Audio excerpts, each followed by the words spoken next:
이렇게 사법농단 의혹과 관련해 내일 영장실질 심사를 받는 박병대 전 대법관. 이번 영장엔 사업가인 후배의 재판에 진행 상황을 알려주고 조언까지 해줬다는 혐의가 추가됐습니다.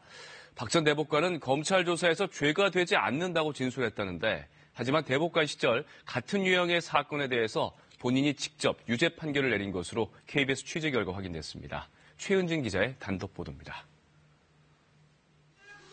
2011년 29억 원의 조세를 포탈한 혐의로 기소된 사업가 이모 씨. 박병대 전 대법관의 고등학교 후배였습니다. 이 씨는 재판 중에 자신의 사건이 어떻게 진행되는지 박 전 대법관에게 알아봐달라고 부탁했습니다. 부탁한 장소는 박 전 대법관 집무실이었습니다.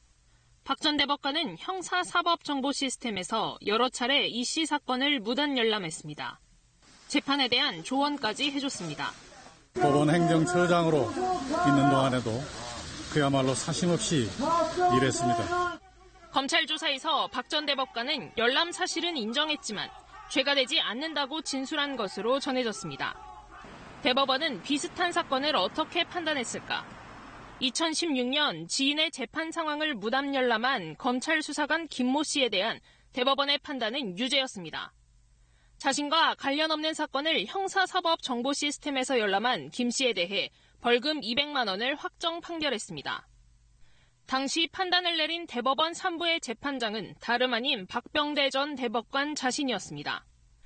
박 전 대법관은 2017년 3월 퇴임한 임종원 전 법원행정처 차장을 이 씨 회사에 취업시켜줬습니다. 임 전 차장은 이 회사에 고문으로 들어간 뒤 3개월 넘게 대법원 전산망에 무단 접속해 이 씨 관련 행정소송 사건의 진행 상황을 열람해준 것으로 알려졌습니다. 대법원은 퇴임한 임 전 차장의 전산망 접속 사실을 알고 있었냐는 KBS의 질문에 수사 중이라 답변할 수 없다고 전해왔습니다. KBS 뉴스 최은진입니다.